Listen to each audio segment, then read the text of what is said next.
Después de la época oscura llamada Edad Media, de la peste bubónica como muestra Bruegel en El triunfo de la muerte, donde más de la mitad de la población europea estaba muerta y la creencia popular era que Dios nos estaba castigando, que la Iglesia rige el conocimiento, lo que limita la expansión de éste, que el hombre adora lo sagrado y lucha contra el hijo del diablo, donde los pantocrátor y las figuras religiosas son planas y deshumanizadas, el ser humano renació.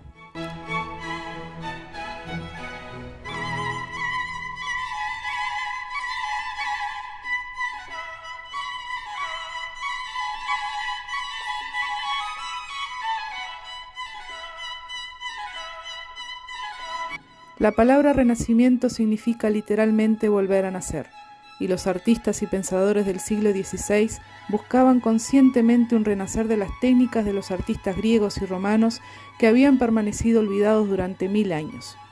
Esta es la edad de los descubrimientos, una visión nueva del mundo, un mundo en el que el hombre determina su propio destino. Todo el pensamiento se vuelca en el arte, en la búsqueda y en la experimentación. En todos los campos se trazan nuevos caminos.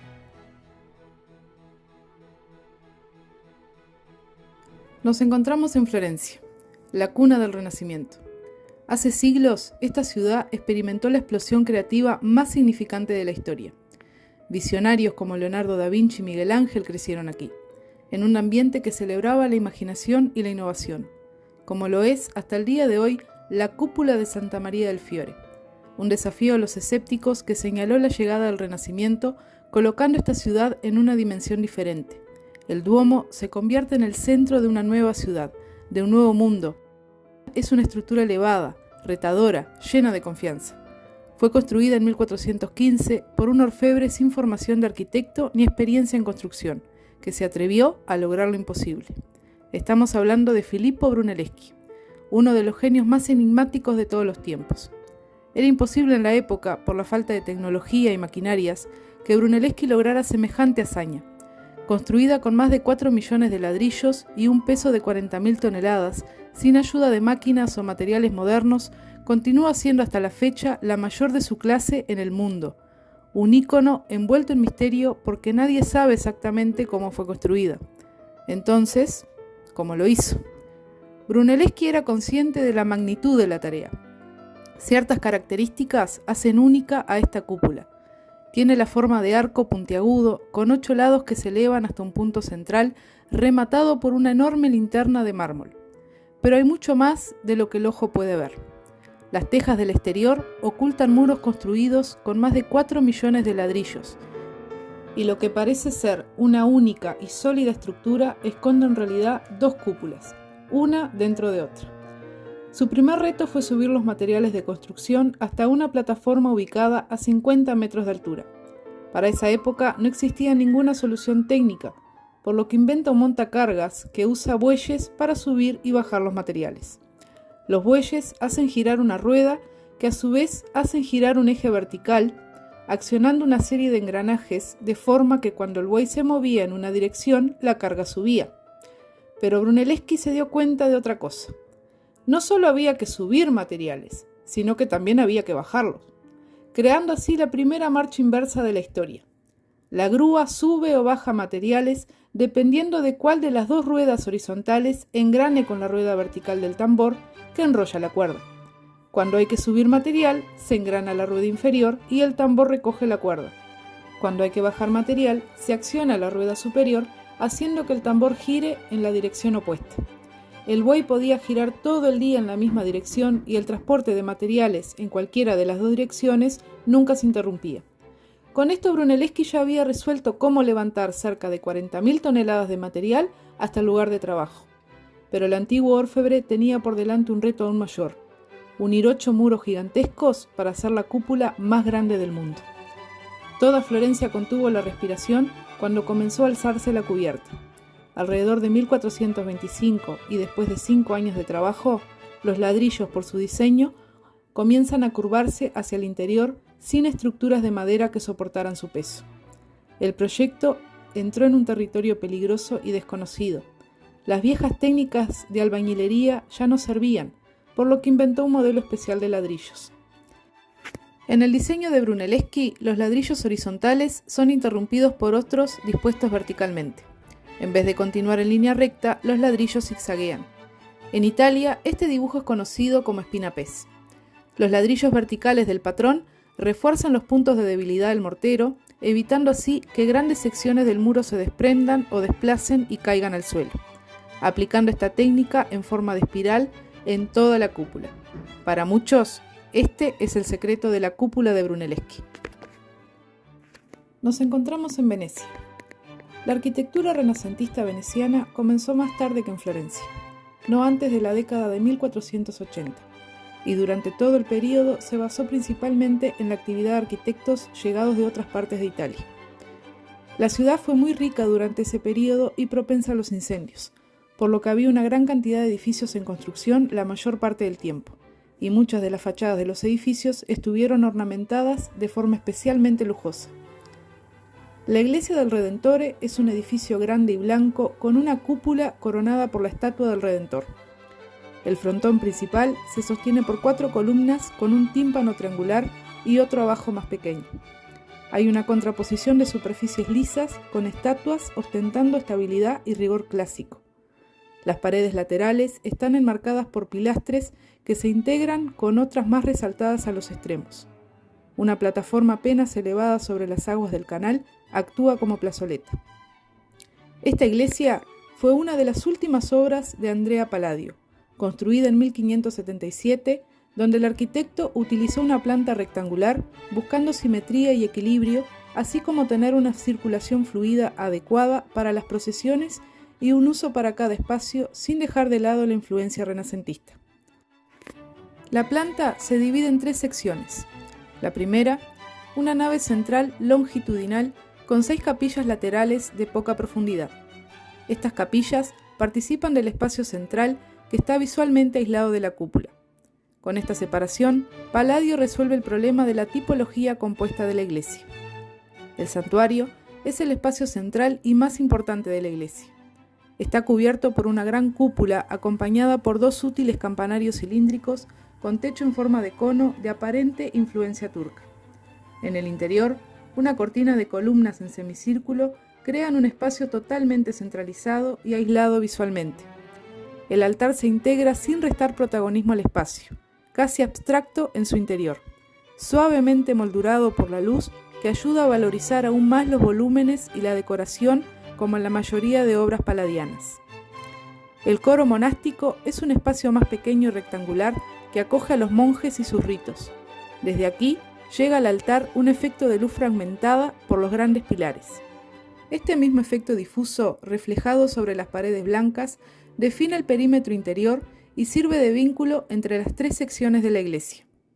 El tercer domingo de julio de cada año tiene lugar la celebración tradicional en agradecimiento al Cristo Redentor, y es motivo para que anualmente se construya un puente flotante provisional desde el dorso duro hasta el embarcadero del Redentore, celebrando la erradicación de la peste que asoló Venecia entre 1575 y 1576. En la fiesta, las personas avanzan en procesión hasta la nave de la iglesia.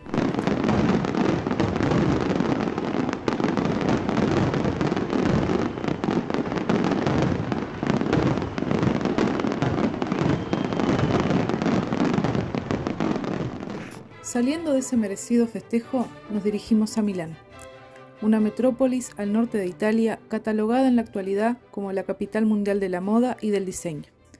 También es famosa por su catedral gótica y por albergar uno de los frescos más famosos del arte, La Última Cena. Ubicada en Santa María de la Gracia, esta obra fue realizada entre los años 1495 y 1498. Tiene a su alrededor un sinnúmero de misterio. Mide 469 centímetros de alto y casi 9 metros de ancho. Representa la cena que tuvo Jesús con sus discípulos antes de su muerte, hecha por Leonardo da Vinci, quien logró realizar el trabajo con más influencia de la historia. Si bien no era la primera vez que se representaba la Última Cena en el arte, esta es diferente, ya que lo que se aprecia en la pintura es el momento justo del anuncio de Jesús. Uno de ustedes va a traicionarme. Fueron las palabras de Cristo, y lo que vemos en la pintura es un despliegue de emociones. Por desgracia, Esto fue una obra maestra en composición, pero un desastre en lo técnico. Para realizar esta obra, Da Vinci utilizó técnicas de su propia invención a base de yeso seco, con la que obtuvo una gama de colores más amplia que la habitual, lo que dotó a la pintura de sus aclamados resultados. Lamentablemente, poco después empezó a desprenderse. En 1979 comenzó un gran proyecto de restauración de la pintura para devolverla a su estado original, proyecto que tardó 20 años en completarse. La imagen a la izquierda es de antes de su restauración y la imagen a la derecha corresponde a una vez finalizado el trabajo. Los restauradores aprendieron durante el proceso cómo Leonardo da Vinci aplicó la ley de la perspectiva a la pintura. A medida que se movían los restos de restauraciones anteriores, se descubrió un hoyo hecho por un clavo en la sien de Jesús. Este sirvió como punto central de la perspectiva, una técnica aplicada por primera vez por Da Vinci. El artista estructuró su pintura a la perfección, tirando cordeles desde ese punto. Jesús se encuentra en el centro de la perspectiva, indicando con esto que Él es el centro de la historia que se ilustra. Además, lo encierra en un triángulo perfecto, donde su cabeza y sus manos coinciden con los vértices del triángulo, dirigiéndose al vino y al pan, haciendo referencia a la Eucaristía. Las ventanas, que fueron elemento del Renacimiento, le da una fuente de luz natural y una profundidad espacial, y con la ventana más amplia, marca la importancia del personaje. Para organizar visualmente todo el caos entre los personajes, Leonardo separa a los apóstoles en 4 grupos de 3. Empezando por la izquierda, encontramos a Bartolomé, Santiago el Menor y Andrés. En el segundo grupo están Judas Iscariote, Simón Pedro y Juan.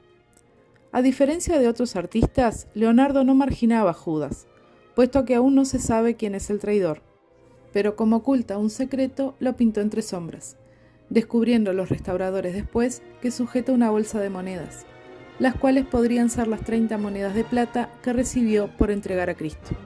El tercer grupo lo forman Tomás, Santiago el Mayor y Felipe. A la izquierda vemos a Tomás apuntando con el índice, el cual luego de la resurrección lo meterá en las heridas de Jesús. Y el último grupo, formado por Mateo, Judas Tadeo y Simón. Existe el mito de que Leonardo da Vinci se pintó a sí mismo en el cuadro a través de la figura de Tadeo. Esta especulación nace a raíz de las similitudes entre la figura del cuadro y los propios autorretratos del artista. Todos aparecen con telas y ropajes del siglo XV y XVI.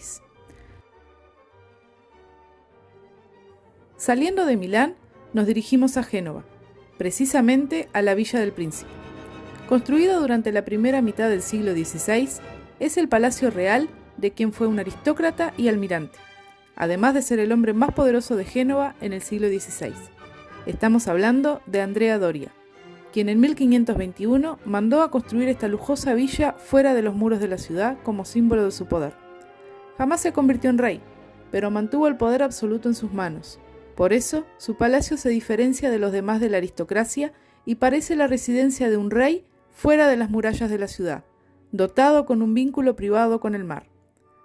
Andrea Doria le dio a Perín del Vaga, un alumno de Rafael en Roma, la tarea de pintar los frescos de la Logia de los Héroes, donde las paredes tienen imágenes de 12 guerreros vestidos con ropas romanas antiguas, excepto uno que lleva una armadura moderna, que son fácilmente reconocibles como miembros de la familia Doria por sus escudos con la insignia familiar, un águila negra sobre fondo dorado y plateado. Y el Salón de los Gigantes, ubicado en la sala principal de los apartamentos, representa a Júpiter luchando contra los gigantes rebeldes. Según el mito, los gigantes atacaron el monte Olimpo para derrocar a los dioses celestiales. La feroz lucha que siguió fue ganada por los dioses olímpicos encabezados por Júpiter. El efecto más fuerte para el visitante es el jardín, los cuales se extienden alrededor del edificio y ha sido restaurado según su estilo italiano por la familia heredera al palacio. En el centro hay una fuente monumental con una estatua de Neptuno que simboliza al almirante Doria, rodeado de setos geométricos y árboles. El edificio marcó la transición de la arquitectura genovesa desde la Edad Media al Renacimiento y desde el palacio de la ciudad a la villa suburbana. Saliendo de Génova, nos dirigimos a nuestro último destino, Roma, precisamente a la Ciudad del Vaticano.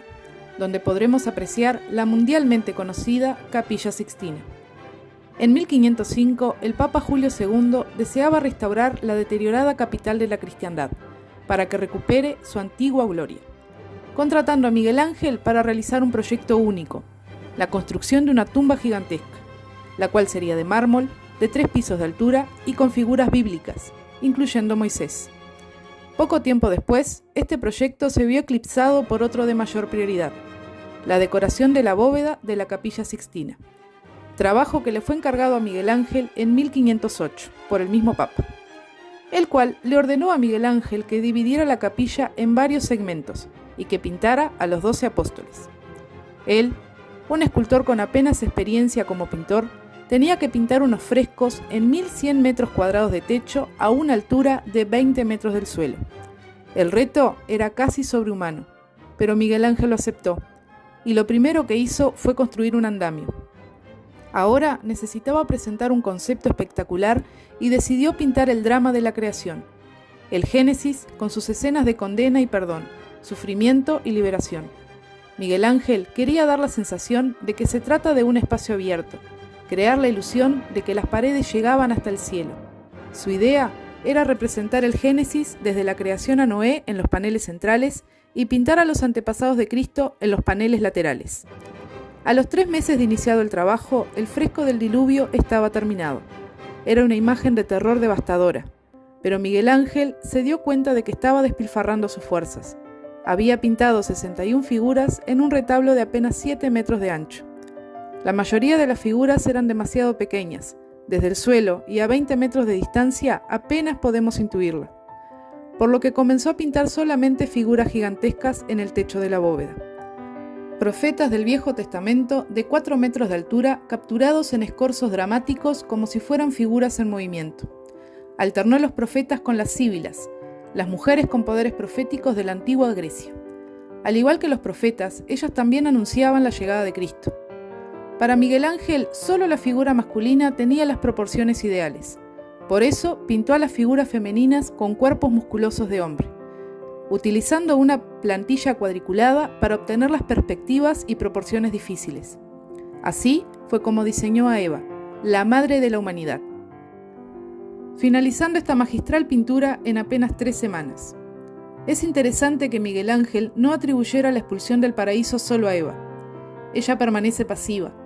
Es Adán quien se acerca al árbol de la ciencia para tomar el fruto prohibido.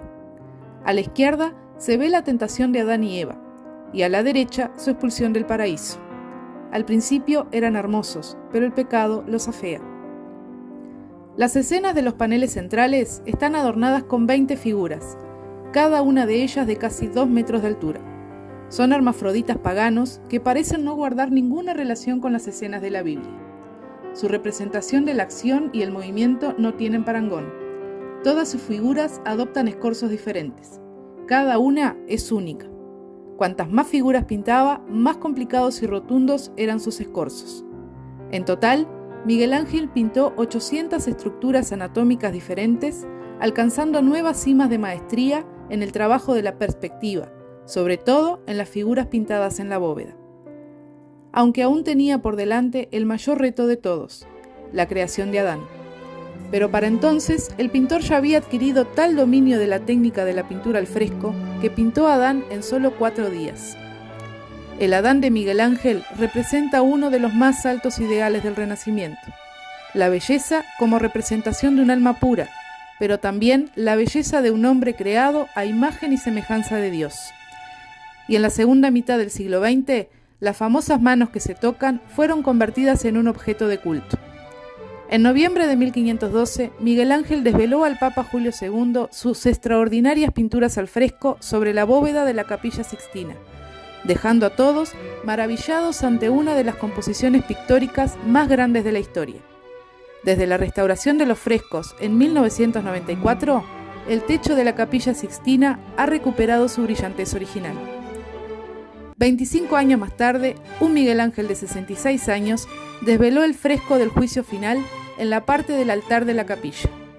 Es una visión terrorífica de 400 cuerpos desnudos, con el Hijo de Dios en medio. Cristo lleva al cielo a los bienaventurados y envía al infierno a los condenados. Esta formidable obra maestra es apocalíptica. Refleja el tormento espiritual que le angustiaba cada vez más al artista. Esta vez, la masa arremolinada de cuerpos desnudos provocó una agria disputa. El fresco fue considerado escandaloso, llegando incluso a hablarse de herejía. El Papa Paulo III, quien le encargó esta obra a Miguel Ángel, no tenía inconvenientes con los desnudos y acostumbraba a visitar seguido al artista. Y en una oportunidad fue acompañado por Biagio de Cesena, maestro de ceremonias, quien criticó a la obra de indecente, y Miguel Ángel en respuesta lo retrató en Minos, entre los diablos y condenado, desnudo con orejas de burro, una cola enroscada en su cuerpo y una serpiente mordiendo sus genitales. Biagio, cuando se vio en la pintura, fue a quejarse con el Papa, y éste, para liberarse de sus constantes quejas, le respondió: Hijo mío, si Miguel Ángel te hubiera puesto en el purgatorio, habría podido hacer algo para salvarte, pero te ha colocado en el infierno. Allí no puedo hacer nada, ya que está fuera de mi jurisdicción. Ignorando así el Papa la petición de Biagio de ser removido, y la cara de éste permanece hasta hoy. Tras la muerte del Papa Paulo III, se le ordenó a un discípulo de Miguel Ángel que le pintara prenda a cada uno de los personajes. Aquí finalizamos nuestro viaje. Espero que lo hayan disfrutado. Hasta la próxima.